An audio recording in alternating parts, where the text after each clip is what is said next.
Selamat pagi pemirsa. Kecelakaan yang melibatkan 2 kereta api di stasiun Kalimenur kemarin harus menjadi pelajaran serius. Bukan saja menyangkut penyebab anjloknya kereta, melainkan juga penyebab terus berlanjutnya perjalanan kereta api Argo Wilis kemudian hingga insiden serempetan itu terjadi. PT Kereta Api Indonesia harus menyadari jika kasus ini bisa mempengaruhi persepsi masyarakat kejaminan keselamatan dalam perjalanan kereta-kereta yang lain. Jika dalam perjalanan kereta biasa saja jaminan keselamatan ini masih diragukan, bagaimana dengan jaminan keselamatan di kereta cepat yang lebih beresiko? Pemirsa, inilah editorial Media Indonesia edisi hari ini, Rabu 18 Oktober 2023, dengan tema Jaminan Keselamatan Transportasi Massal bersama saya Leonard Samosir. Dan Anda semua, para pemirsa, bisa juga ikut menyatakan pendapat Anda nanti dengan menelepon nomor telepon 021 583 9900. Dan pemirsa, pagi ini telah hadir bersama saya anggota Dewan Redaksi Media Group, Arief Suditomo. Mas Arief, selamat pagi. Pagi, Leo. Sehat-sehat, Mas? Alhamdulillah. Tentunya ini sesuatu yang menjadi keprihatinan ya. Betul. Bagaimana kereta api yang selama ini kita tahu sudah sangat minim sebetulnya kecelakaan, tapi terjadi lagi. Sebelum kita bicara itu, Mas Arief, mohon maaf, tadi saya membicarakan hal ini. Kita akan melihat dulu ada beberapa berita yang akan diperhatikan Media Indonesia untuk pagi ini. Yang pertama ini adalah headline Media Indonesia untuk pagi ini. Ya. Putusan MK bisa tidak dilaksanakan. Ini maksudnya putusan MK yang kemarin ya, soal gugatan usia Capres dan Cawapres. Ya, Leo, untuk hal-hal yang terkait dengan gugatan dari publik untuk mendapatkan judicial review itu hal yang terkait dengan pasal 169 huruf Q, itu kurang lebih kalau saya hitung ada 7 perkara.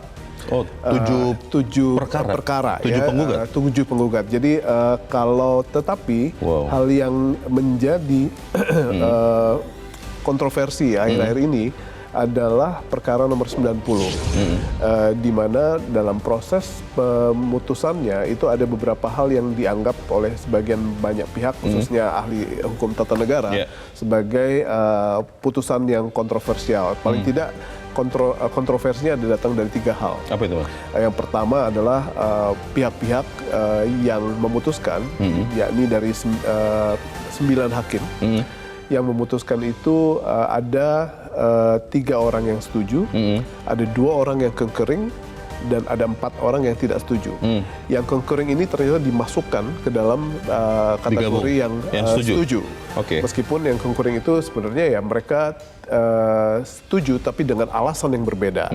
Jadi itu yang dianggap sebagai kontroversi. Lalu yang berikutnya adalah setelah keputusan MK ini yang dianggap mengikat, final and binding ini harus diterjemahkan sebagai turunannya.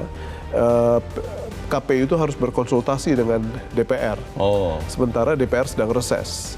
Sementara tanggal 19 kita sudah harus membuka pendaftaran. Capres, Cawapres. Jadi ini merupakan sebuah hal yang harus dicari jalan keluarnya agar bisa dijadikan sebagai PKPU.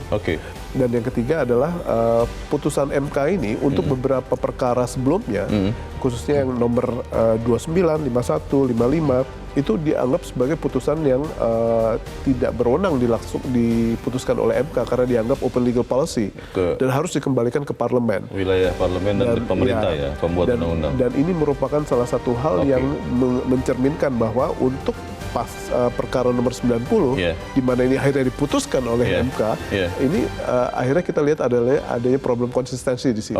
Mas Arief, di infografis di dalam berita ini dikatakan soal concurring tadi concurring opinion, itu ada 2 hakim konstitusi yang mengatakan setuju bahwa kepala daerah tapi gubernur yang bisa menjadi capres dan cawapres. Ada Ibu Eni Nurbaningsih dan Pak Daniel Pancastaki. Ini artinya harus memang kepala daerah itu adalah gubernur, atau akhirnya digabung ke 3 yang lain yang setuju bahwa kepala daerah bisa meskipun belum berusia 40 tahun.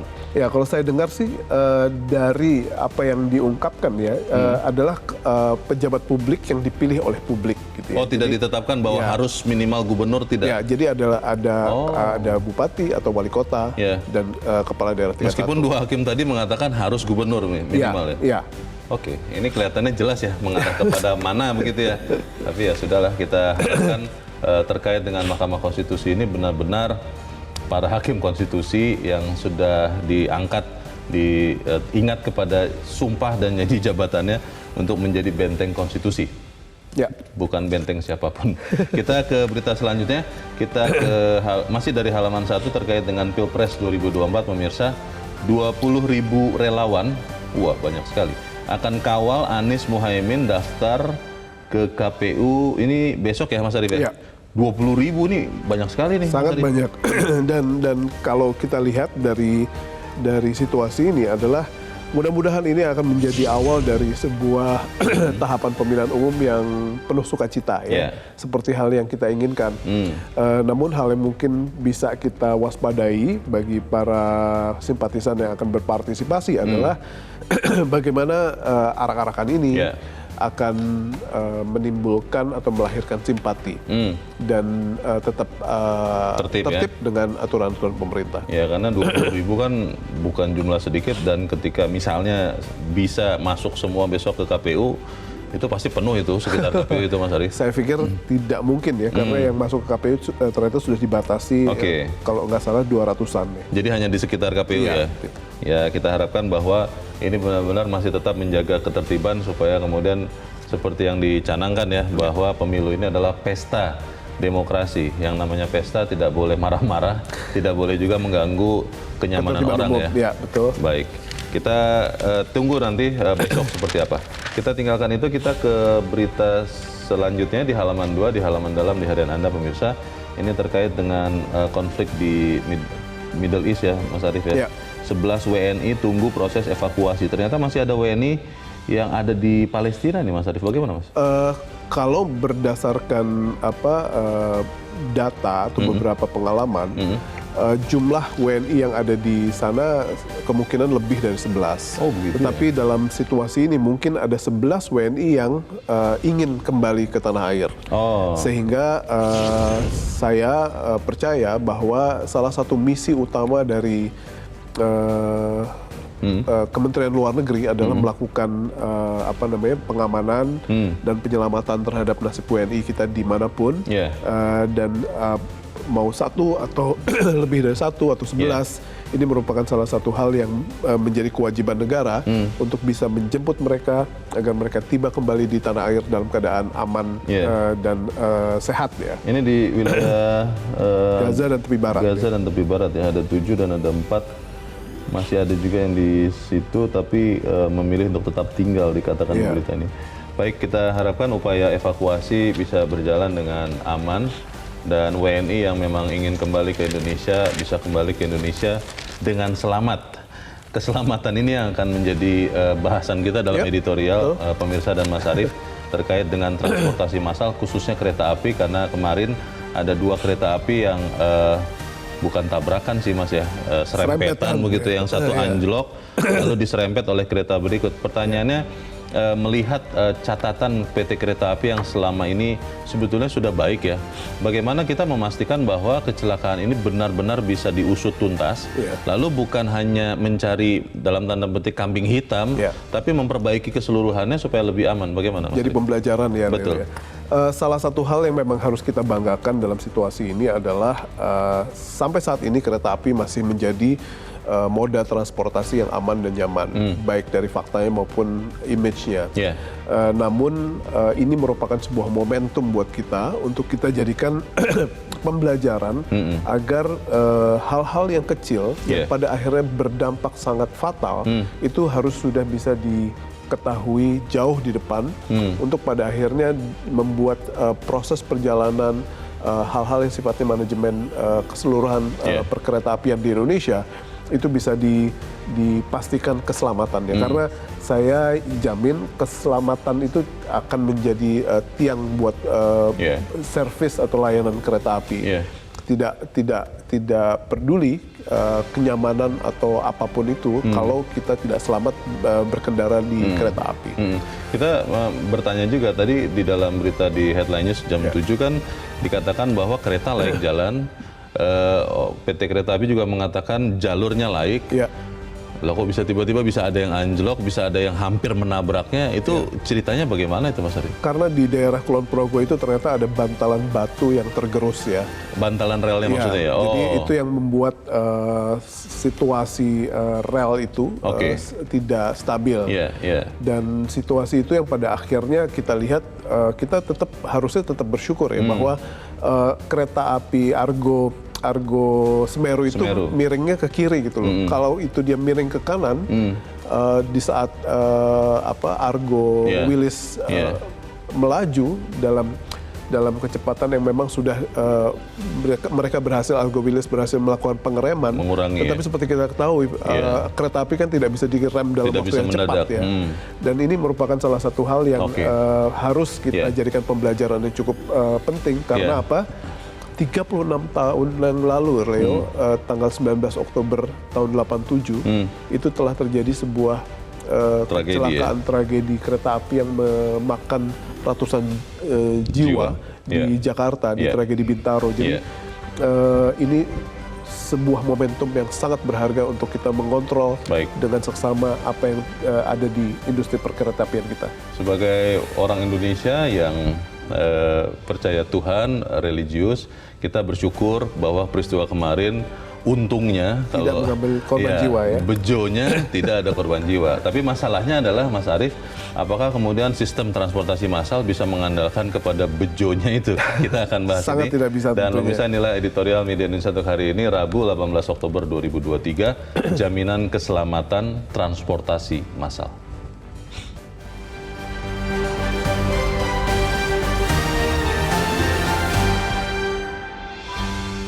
Jaminan keselamatan transportasi massal.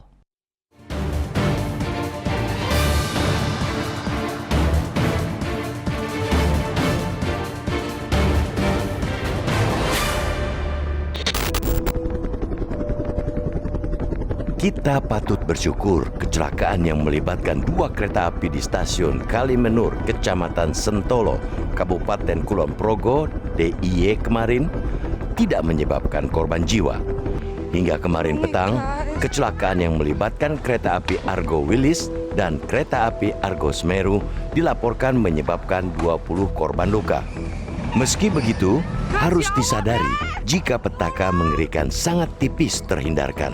Sebagaimana terlihat dari video yang beredar luas, beruntung badan kereta KA Argo Semeru jurusan Bandung Gubeng Surabaya dari arah Yogyakarta yang anjlok tidak benar-benar masuk ke lintasan KA Argo Wilis jurusan Gambir Surabaya.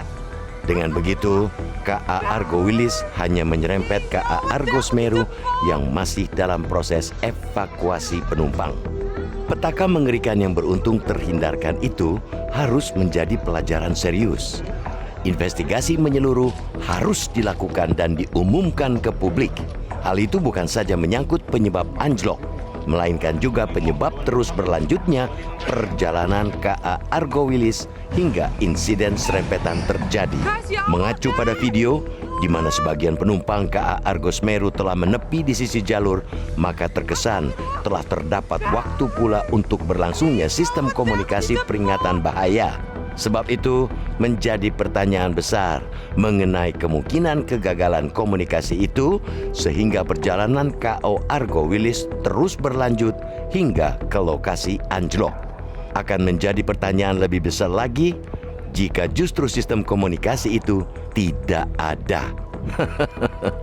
Memang sejak 2016 jumlah kecelakaan kereta telah turun drastis.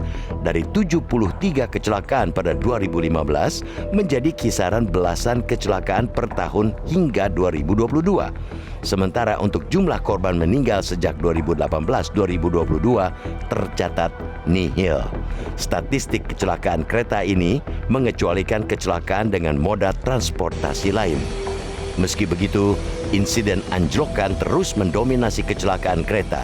Anjlok dapat disebabkan sejumlah hal, diantaranya kerusakan, keanehan rel dan komponennya, kerusakan roda, penggunaan rel atau roda yang berlebihan, kecepatan kereta yang berlebihan, kesalahan sinyal, hingga pengereman mendadak. Keanehan rel berupa tergerusnya bantalan batu termasuk hal yang sering terjadi. Kondisi ini pula yang dinyatakan polisi menjadi penyebab anjloknya KA Argo Semeru. Hal ini menunjukkan masih lemahnya perawatan pengecekan rel yang dilakukan PT KAI. Hal ini tidak dapat dianggap sepele karena sistem perawatan pengecekan adalah hal pertama untuk mencegah kecelakaan. Lebih luas lagi, PT KAI harus menyadari jika kasus ini akan mempengaruhi persepsi masyarakat kejaminan keselamatan di perjalanan kereta-kereta yang lainnya.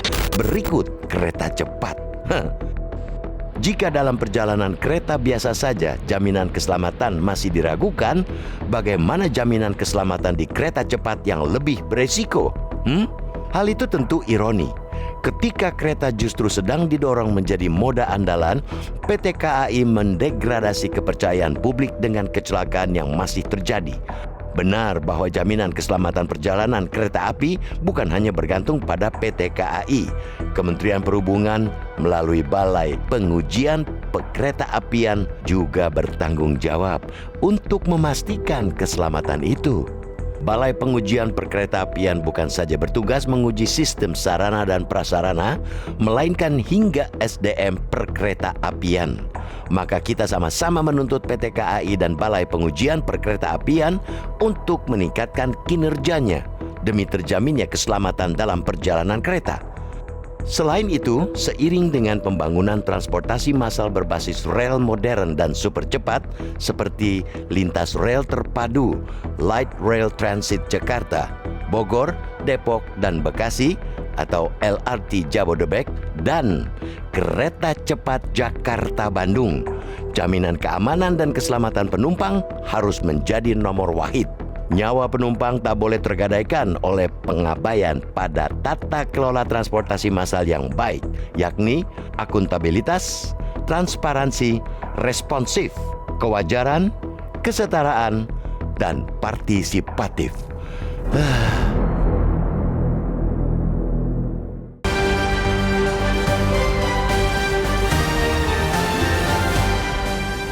Di bagian berikut Anda bisa ikut menyatakan pendapat Anda terkait editorial pagi ini. Pemirsa, untuk saat ini tetaplah bersama kami.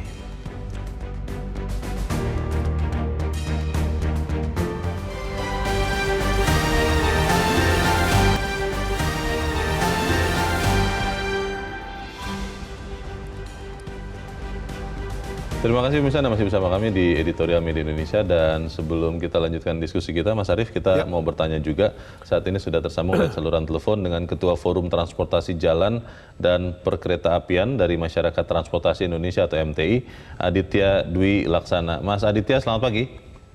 Selamat pagi, Bang Yunas.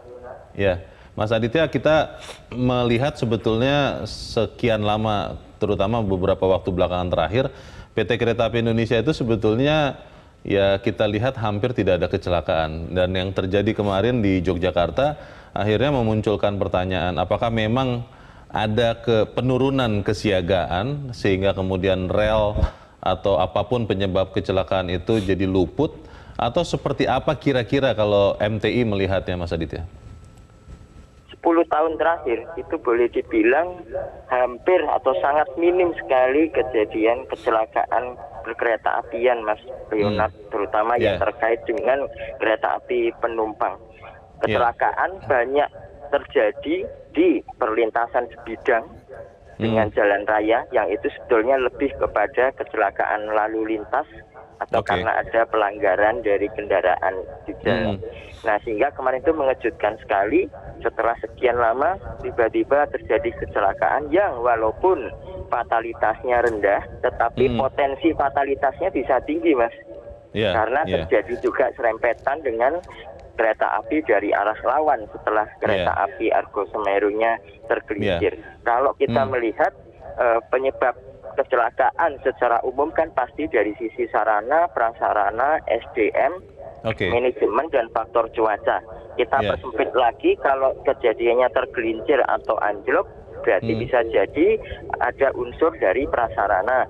Kalau unsur prasarana, apakah karena ada benda asing atau halangan di rel?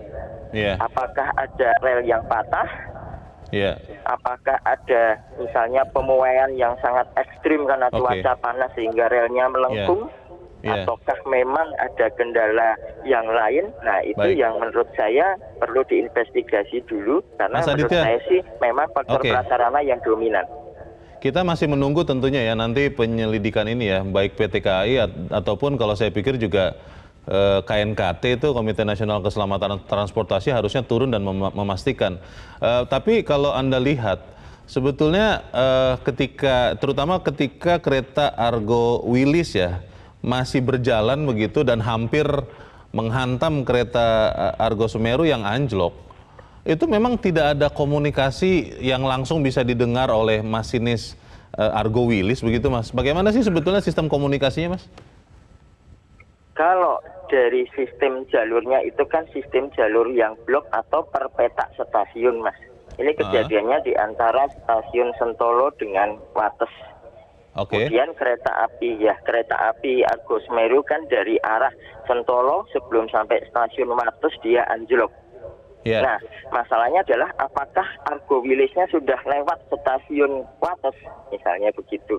Kalau stasiun Wates tidak mendapatkan informasi bahwa kereta Argo Semerunya sudah anjlok dan berpotensi menghalangi lintasan, maka ketika Argo Wilisnya sudah melewati Wates, ya dia tidak mendapatkan informasi apapun. Itu seperti ada tiba-tiba ada batu di jalan atau ada orang bunuh diri tiba-tiba di depan lokomotif, yaitu memang tidak bisa terdeteksi karena tidak ada komunikasi lebih awal, kecuali kalau Argo Wilisnya belum melalui stasiun Wates ya Mas.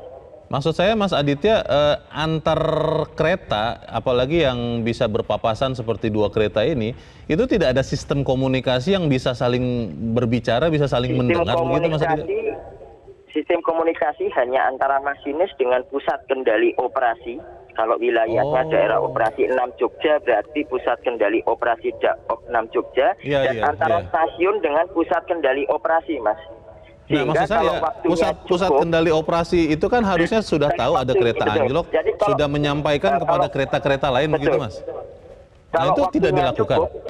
Nah, kalau waktunya cukup, masinis kereta api Argo Semeru yang anjlok akan menginfokan kepada pusat kendali operasi bahwa keretanya anjlok, Mas. Iya.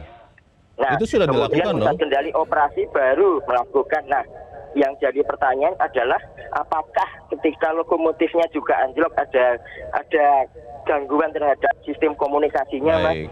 Pertama itu. Kedua, apakah masinisnya cukup siaga dan sehat untuk kemudian melaporkan karena kan sudah anjlok ya Mas, tergelincir dengan kecepatan tinggi. Ketiga, kalau saya pikir kan tadinya Mas Aditya, katakanlah sistem telekomunikasi di keretanya jadi rusak karena anjlok, kan ada handphone ya harusnya ya bisa dong langsung menelepon begitu kan masinisnya ya? Iya, sebetulnya masinis memang tidak diperkenankan menggunakan handphone selama perjalanan sih Mas. Kecuali yang memang meskipun dalam kondisi yang memang kecelakaan seperti ini kan ada diskresi kan Mas? Iya, kecuali dalam kondisi yang memang sangat darurat itu baru diperkenankan. Cuman ya sekali lagi faktor waktunya. Nah, kalau menurut saya sih lebih kepada satu-satu dulu ya Mas. Apakah ada teknologi untuk mencegah si Argo Semerunya itu anjlok? Itu dulu Mas sebetulnya poinnya. Yang kedua, seberapa jauh pengawasan dan pemantauan jalurnya sudah dilakukan oleh insentif secara KAI. Seberapa jauh pemeliharaan prasarananya sudah dilakukan secara intensif dengan dukungan dari biaya dari pemerintah. Itu kan faktor-faktor yang menurut saya perlu dielaborasi dulu. Mas Aditya, ini kan memang kecelakaan yang kita prihatin, tapi kita masih bisa bersyukur juga karena tidak ada korban jiwa ya, tidak ada yang fatal. Tapi apakah ini kemudian kita bisa tidak serius sekali hanya karena tidak ada korban jiwa atau korban fatal, atau memang ini harus segera diseriusi? Lalu yang kedua, yang harus segera memastikan keamanan kereta api di seluruh operasinya di Indonesia, itu PT KAI saja cukup atau Kementerian Perhubungan atau KNKT atau siapa ini Mas? Oke, satu-satu.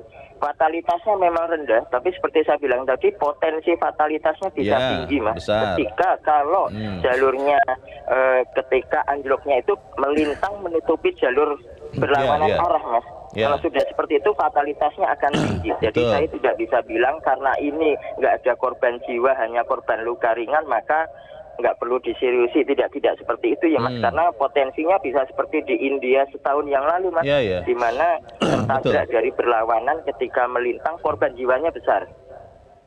Nah, kedua adalah ini tunggu investigasi dari KNKT untuk merekomendasikan untuk mengidentifikasi penyebab kecelakaannya apa, baru merekomendasikan. Nah, itu KNKT tugasnya di situ. KAI lebih kepada faktor dari sisi pemeliharaan prasarana, tetapi tetap dengan dukungan dari, karena prasarana sebetulnya kewajiban dari pemerintah Mas, bukan dari KAI. Kalau sarana memang dari KAI. Prasarana dari pemerintah, biaya IMO-nya, infrastructure and maintenance operation-nya juga dari pemerintah. Cuman pemerintah mendelegasikan kepada KAI untuk melakukan perbaikan dan pengoperasian prasarana dengan dukungan dana dari pemerintah. Sehingga kalau kita tanggung jawab siapa, itu tanggung jawab bareng-bareng ya Mas ya. Iya, tapi kan ada komandannya ya, komandannya harusnya ada begitu kan Mas Aditya? Ya, itu tetap kalau sudah menyangkut prasarana di ranahnya Kementerian Perhubungan. Kementerian Perhubungan. Baik, kita tunggu berarti hasil investigasi seperti apa, dan yang paling penting adalah bagaimana Kementerian Perhubungan dan segenap stakeholders memastikan tidak akan ada lagi kecelakaan kereta seperti ini. Untuk saat ini terima kasih. Ini yang paling penting, rekomendasinya dijalankan Mas, setelah nanti supaya nanti mencegah kecelakaan yang sama terulang. Ya, tentunya itu. Baik. Terima kasih Ketua Forum Transportasi Jalan dan Perkeretaapian MTI, Aditya Dwi Laksana, sudah mencerahkan kami. Selamat pagi, Mas Aditya. Terima kasih Bang Rina. Pertanyaan besarnya itu, Mas Arief, ketika sudah ada kecelakaan sedang diinvestigasi, kita ingin tahu apa hasilnya. Satu. Yang kedua, apakah kemudian rekomendasi perbaikan itu benar-benar bisa dipastikan? Karena seperti di dalam editorial, apalagi saat ini kita sudah punya kereta-kereta yang lebih cepat. Itu kan lebih mengerikan lagi kalau amit-amit ya ada kecelakaan serupa terjadi. Bagaimana Mas? Ya, seperti yang tadi dibahas bahwa ini merupakan sebuah momentum untuk pada akhirnya kita melakukan audit terhadap seluruh hal yang terkait dengan keselamatan untuk kita mendapatkan sebuah jaminan ya bahwa audit pelaksanaan dari apa yang menjadi rekomendasi audit tersebut itu menjadi hal yang diterapkan dalam governance mereka hari-hari, sehingga hal-hal yang pada akhirnya tidak kita inginkan karena kita sudah memiliki teknologi yang jauh lebih advance dan memiliki potensi yang jauh lebih fatal kalau misalnya terjadi kesembronoan atau kecerobohan dalam hal maintenance, itu bisa dihindari. Dan saya tidak melihat apapun kecuali kita harus mengurut ulang lagi, kita melihat ke belakang lagi apa yang pada akhirnya menjadi risiko, di situ kita benahi secara serius, dan proses maintenance ini menjadi salah satu hal yang bukan masalah sepele. Untuk kita lihat bahwa sekarang fatality-nya rendah, kalau misalnya ini dibiarkan begitu saja, tidak mungkin, tidak mungkin akan menjadi suatu insiden dengan fatality yang sangat tinggi. Kalau kita melihat, ini kan dugaan kuatnya adalah karena tadi yang Mas Ari sudah sempat sebut ya, bantalan rel kereta yang dari batu itu tergerus, menipis begitu ya, atau tergerus. Itu kan akhirnya pertanyaannya adalah apakah memang sistem pemantauan perawatannya itu dilaksanakan? Lalu yang kedua yang lebih mengerikan lagi, ini sudah mulai beredar nih, jangan-jangan kekurangan anggaran untuk memastikan pemeliharaan atau kepastian keamanan jadi agak terlewat dan akhirnya kejadian seperti ini. Bagaimana Mas? Kalau kita lihat bagaimana PT KAI memanage bukunya ya, saya pikir situasi yang tadi Leo bilang itu suatu hal yang seharusnya tidak terjadi.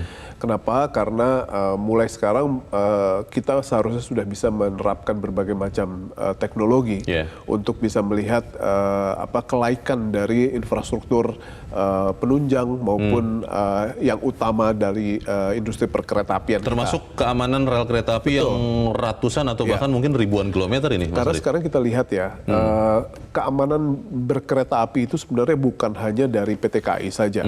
Perilaku para penduduk atau masyarakat yang ada di sekitarnya juga amat sangat menjadi salah satu elemen yang sangat penting.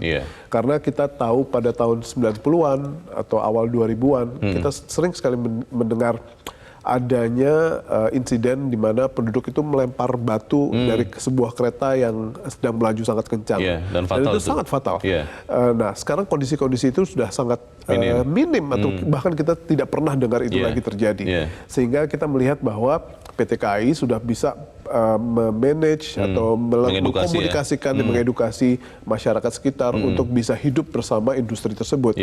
Dan kali ini situasi ini harus dipertambah lagi atau ditambah lagi dengan peningkatan teknologi yang digunakan. Kalau misalnya sekarang untuk memeriksa bantalan rel itu mungkin masih manual jalan kaki dengan penglihatan, dengan alat-alat yang tidak seberapa canggih karena ada beberapa hal yang mungkin tidak bisa secara kasat mata terlihat ya, misalnya bantalan rel sudah tergerus seperti apa, ini harus bisa dideteksi secara menyeluruh, secara lebih sensitif dengan kemajuan teknologi.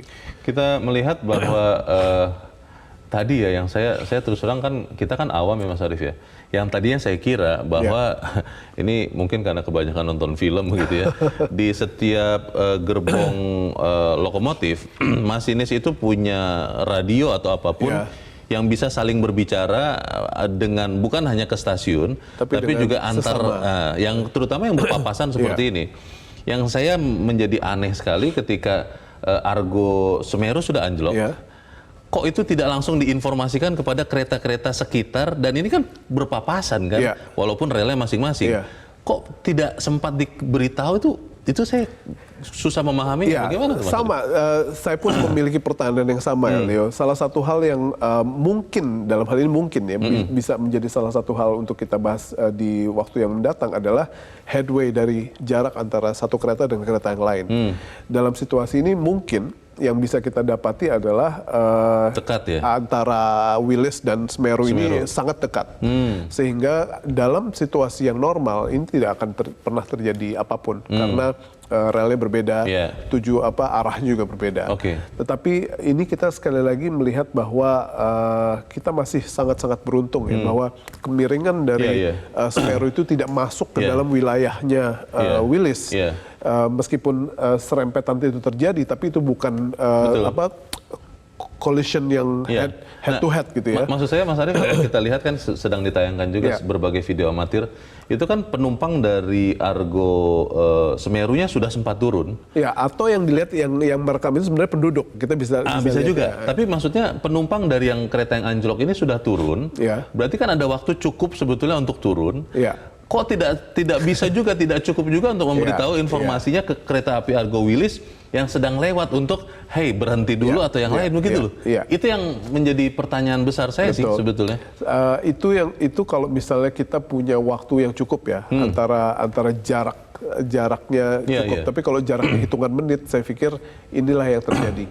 Tidak sempat untuk bisa atau shock, tidak sempat atau tidak melaksanakan SOP. Saya pikir kalau ini merupakan sebuah insiden di mana antar kereta ini jaraknya sangat dekat gitu ya. Dalam situasi yang normal tidak akan ada masalah. Tetapi kita masih melihat bahwa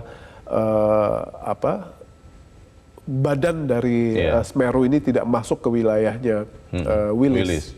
Dan kalau sampai masuk kan luar biasa fatal. Itu head on collision itu bisa lebih fatal lagi. Pertanyaan besar ini menjadi semakin besar juga Mas Arief karena kejadiannya terjadi di siang hari. Tadinya saya mengira begitu tahu kejadian ini malam hari, ternyata siang hari. Lalu yang kedua, cuaca juga tidak hujan, sangat cerah. Artinya kan faktor-faktor cuaca tadi seperti kata Mas Aditya bisa dikesampingkan sebetulnya. Nah, apakah kemudian pertanyaannya masalahnya hanya di bantalan rel atau di masinisnya juga yang memang kurang kewaspadaan, mungkin kurang sehat atau kurang gaji begitu? Takutnya kan begitu nih Mas Arief. Ini yang harus kemudian dijawab. Nah, pertanyaannya apakah kemudian kita bisa menunggu saja atau kita bisa mendesakkan supaya penyelidikan ini bisa disegerakan? Seperti hal yang biasa kita dapati, laporan KNKT itu biasanya dipublish. Dan dari laporan tersebutlah kita banyak sekali belajar. Dan publik pada akhirnya sangat-sangat berperan untuk memberikan masukan atau bahkan sikap mereka dalam hal mengkritik atau memberikan kredit atau pujian terhadap sebuah layanan itu, layanan publik, itu biasa sangat-sangat dominan untuk diperhatikan. Nah, untuk dalam PT KAI ini, di mana servis mereka kita bisa anggap sangat baik dalam 10 tahun terakhir, ini merupakan salah satu hal yang tidak muluk-muluk agar kita mintakan kepada mereka untuk dijadikan sebuah momentum agar mereka menerapkan teknologi yang jauh lebih sensitif, lebih bisa menyeluruh, bisa lebih mendeteksi berbagai macam kekurangan, agar keselamatan dari penumpang mereka bisa diprioritaskan. Pertanyaan berikutnya adalah bagaimana kita bisa memastikan perbaikan ini benar-benar terjadi, Mas Arief? Karena konon katanya ada stigma orang Indonesia jago, mampu membuat, tapi sangat buruk dalam memelihara. Tapi kita harus jeda dahulu dan pemirsa tetap bersama kami, Editorial Media Indonesia segera kembali.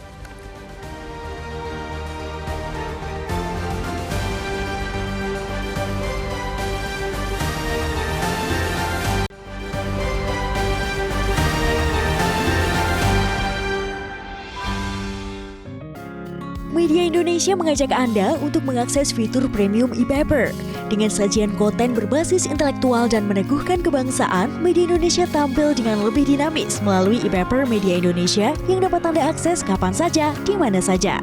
Caranya mudah, download aplikasi Media Indonesia di Android atau ketik link e-paper.mediaindonesia.com atau bisa scan QR Code pada layar kaca Anda. Klik tab e-paper di bagian samping layar tablet Anda, daftarkan data diri, serta pilih paket berlangganan e-paper Media Indonesia sesuai dengan kebutuhan Anda. Nikmati juga bonus spesial tambahan 4 halaman rubrik fokus setiap hari. Semua bisa Anda dapatkan hanya di e-paper Media Indonesia. Untuk informasi lebih lanjut, hubungi customer service di nomor 0811 1201 2018 atau kunjungi media sosial @mediaindonesia. Media Indonesia, referensi bangsa. Terima kasih Anda masih bersama kami di Editorial Media Indonesia, dan sekarang waktunya kita, Mas Arief, untuk mendengarkan juga pendapat dari pemirsa Metro TV. Saat ini kita sudah terhubung dengan pemirsa Metro TV di Bandung, Jawa Barat, ada Pak Denny. Pak Denny, selamat pagi. Selamat pagi. Selamat pagi Pak Denny. Bagaimana Pak pendapat Anda Pak? Silakan Pak. Jadi gini, bahwa dalam hal kecelakaan itu tidak ada namanya laporan daripada KAI. Ini semua harus diinvestigasi oleh KNKT. Langsung jadi ya Pak? Dari situ langsung, jadi tugasnya KNKT. Sekarang yang saya pertanyakan, kemana KNKT ini? Oh. Karena tugasnya di sini tuh bukannya KAI yang menjawab bahwa ini terjadi kecelakaan, bukan. Kita tidak tahu bahwa itu sabotase atau kecelakaan atau kecerobohan. Yang menjawab itu semua adalah KNKT. Makanya di Indonesia ini hanya KNKT yang boleh menjawab. Kalau ada KAI kecelakaan tidak boleh transportasi menjawab. ya? Betul. Nah inilah yang harus diterapkan. Saya yang menyesalkan, kemana KNKT? Karena sekarang tempat kejadian sudah di cleaning. Berarti bukti-bukti kecelakaan ini mana? Nah ini yang harus dibenahi. Oke. Iya, jadi yang menjawab itu harus KNKT. Karena ini sudah ada kecelakaan yang sifatnya terhadap transportasi. Dan tugasnya KNKT ya di sini. Nah saya yang anehnya, kenapa KNKT tidak ada? Tidak. Nah, jadi tidak boleh, yang menjawab itu tidak boleh. Mungkin sedang bergerak Pak menuju lokasi Pak. Tidak mungkin. KNKT itu pasti perlu waktu. Investigasi itu Pak, biasanya areanya di-close, dikasih banner dulu, sudah gitu dikumpulkan data-data. Ini sekarang kalau sudah dibersihin data-datanya hilang. Iya. Jadi saya lihat di sini tidak ada KNKT dan ini ada kesalahan. Baik, kalau begitu Pak Denny, apakah kita bisa yakin bahwa kita akan tahu persis penyebab kecelakaan ini, dan yang lebih penting lagi bagaimana memperbaiki kekurangan yang ditemukan itu, atau jangan-jangan ini lolos begitu saja? Kalau saya lihat ini penghilangan barang bukti. Waduh. Ini serius salah. itu, Pak? Ada satu prosedur kesalahan karena yang namanya kecelakaan itu tidak bisa di cleaning langsung, harus diinvestigasi. Dan kita ada badan khusus untuk investigasi. Nah sekarang saya kembali lagi, KNKT kemana? KNKT-nya kemana ya? KAI itu tidak ada tugasnya di sini. Dia hanya memberikan data-data. Gitu. Jadi kesimpulan sekarang itu nonsen. Jadi menurut saya yang berhak untuk mengeluarkan hasil analisa semua itu adalah KNKT. Gitu. Baik, kita tunggu mungkin setelah ini. Jangan-jangan setelah Pak Denny mengatakan ini langsung muncul Pak KNKT-nya. Semoga ya. Harus baik, Pak, terima karena kasih. Indonesia ini kalau korbannya sekarang kebetulan hanya luka ringan ini. Nah, tapi itu, kalau sudah berat bagaimana Pak? Terus Nah, kedepannya kalau kita seperti begini, buat apa kita ada KNKT? Ya, baik. Pertanyaan yang sangat Karena baik. badan Mungkin nanti setelah ini KNKT akan menjawab. Baik, terima kasih Pak Denny. KNKT jawab, dan kalau tidak dijawab berarti hukum yang bicara. Gitu. Oke, terima kasih Pak Denny di Bandung, Jawa Barat untuk pendapat Anda Pak. Selamat pagi. Di belakang Pak Denny ada Ibu Lia di Makassar, Sulawesi Selatan. Ibu Lia, selamat pagi.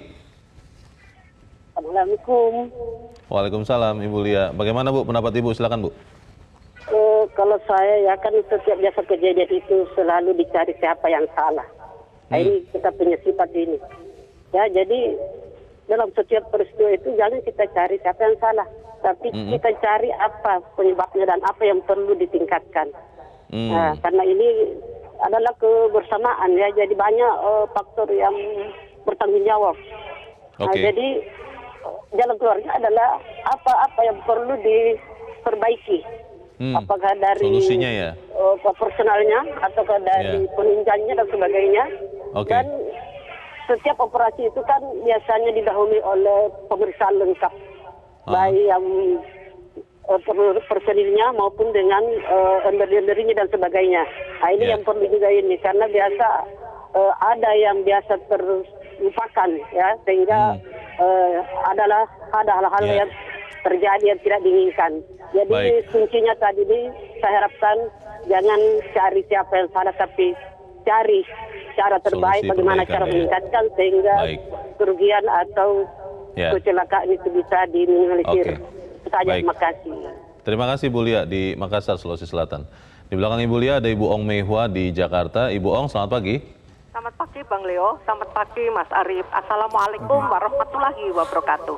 Waalaikumsalam warahmatullahi wabarakatuh. Bagaimana Ibu Ong pendapat Ibu? Silakan Bu. Iya, jadi kecelakaan itu Bang Leo, tidak ada satu manusia yang akan tahu. Ini semua adalah kehendak Allah. Alhamdulillah, Semeru kan hanya tergelincir lalu dirempet sama Argo Wilis. Sehingga korban merinding saya Bung Leo. Seandainya itu melintang, alangkah banyak korban ini. PT KAI itu harusnya mengecek Bang. Ini rel ini layak nggak atau ada masalah? Nah, kemana Bang Leo? Mohon maaf ya, saya bukan mencaci. Saya sendiri senang naik kereta api Bang, karena itu gampang dan cepat. Ini adalah mode orang kecil Bang, baik orang miskin, orang mampu, kendaraan itu kita pakai Bang. Nah, tetapi rel ini sampai anjlok ya Bang, sampai bantalan itu sudah tidak pada posisinya, otomatis loh Bang Leo. Kereta api itu kan cepet banget. Lebih-lebih nanti kalau kereta api yang kereta cepat Bandung Jakarta. Aduh, bagaimana? Saya tidak terbayang loh Bang Leo. Nah, untuk itu ya betul, kita tidak usah menyalahkan kiri kanan. Yang penting PT KAI itu mengecek rel ini berapa bulan sekali, maintenance-nya bagaimana. Jangan yang dipikirkan ruginya atau untungnya. Nah, saat inilah Bang, kita tuh jangan sampai proyek ini lalu disunat, lalu korupsi timbul di mana-mana. Itu sangat itu yang kita pastikan ya. Baik. Gitu aja. Assalamualaikum warahmatullahi wabarakatuh. Waalaikumsalam warahmatullahi wabarakatuh. Terima kasih Ibu Ong Meihua di Jakarta untuk pendapat Ibu. Selamat pagi. Kalau kita melihat tadi pertanyaan Pak Dia nih, Mas Arief, KNKT-nya kemana? Memang belum datang atau bagaimana ya? Kita tidak bisa menyimpulkan bahwa KNKT itu tidak ada ya, karena beberapa laporan belum kita dengar gitu ya. Salah satu hal yang itu kita harus konfirmasi adalah kehadiran mereka. Namun salah satu hal yang memang harus kita garis bawahi adalah pengalaman. Pengalaman adalah guru yang sangat berharga dan ini merupakan salah satu pembelajaran yang harus kita sikapi dengan amat sangat serius. Karena makin lama atau makin kesini kita memiliki teknologi yang sangat canggih dan risikonya juga makin lama makin besar apabila kecerobohan itu menjadi salah satu elemen yang tetap kita pertahankan. Jadi bagaimana sekarang kita belajar, lalu kita menerapkan teknologi yang lebih canggih untuk bisa melakukan sensor terhadap infrastruktur yang sudah mulai melemah atau terdegradasi, itu merupakan salah satu hal yang harus. Baik, kita harus jeda dahulu, Mas Arief, dan pemirsa tetap bersama kami, Editorial Media Indonesia segera kembali.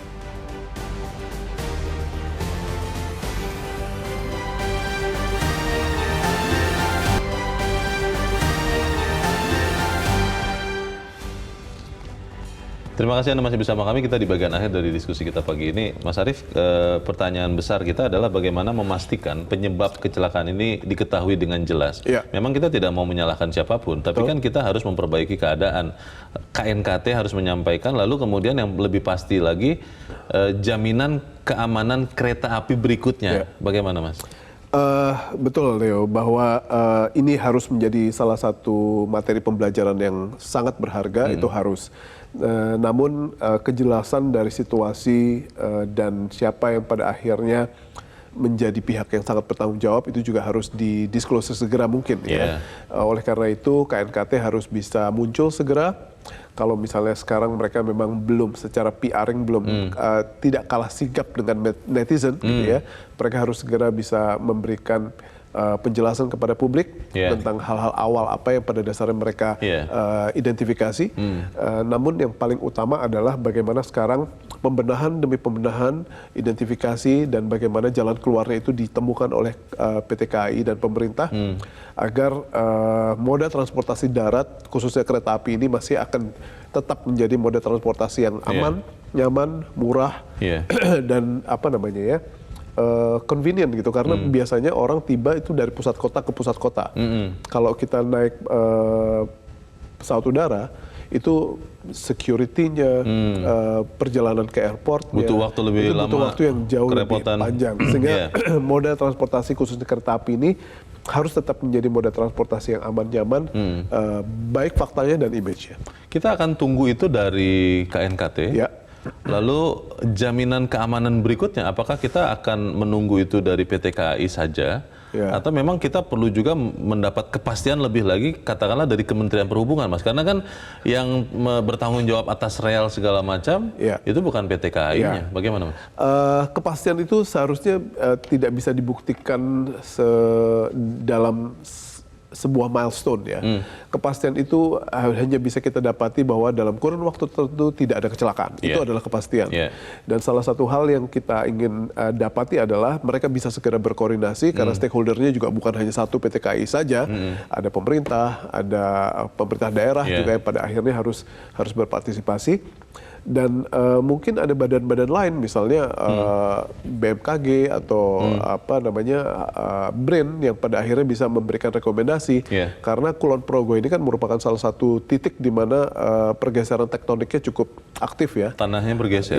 Dan ini merupakan salah satu materi yang mungkin bisa kontribusikan kepada bagaimana kita menemukan solusi buat masalah perkeretaapian bukan saja di Wates, Kulon Progo, tetapi di tempat-tempat lain juga. Kita harap memang kepastian atau komunikasi ini segera dilakukan. Karena kalau tidak, orang Indonesia kan konon katanya suka konspirasi ya, Mas ya. Jangan sampai bermunculan hoax seputar apalagi kecelakaan mau pemilu ini. Ya. Itu dia. Kita harapkan bahwa transportasi massal, khususnya kereta api, bisa dipastikan atau dijamin selamat. Mas Arief Suditomo, terima kasih sudah hadir tempat ini. Terima kasih, Leo. Selamat pagi, Mas. Pagi. Pemirsa, benar bahwa jaminan keselamatan perjalanan kereta api bukan hanya tergantung atau bergantung pada PT Kereta Api. Kementerian Perhubungan melalui Balai Pengujian Perkeretaapian juga bertanggung jawab untuk memastikan keselamatan itu seiring dengan pembangunan transportasi massal berbasis rel modern dan super cepat seperti LRT Jabodebek dan kereta cepat Jakarta-Bandung. Jaminan keamanan penumpang harus menjadi nomor satu. Nyawa penumpang tidak boleh tergadaikan oleh pengabaian tata kelola transportasi massal yang baik. Kita tunggu KMKT akan memberikan informasi seperti apa. Dan saya Leonard Samusi berterima kasih Anda sudah menyimak editorial Media Indonesia 1 pagi ini. Terus jaga kesehatan Anda, terus jaga nurani Anda. Selamat pagi, sampai jumpa.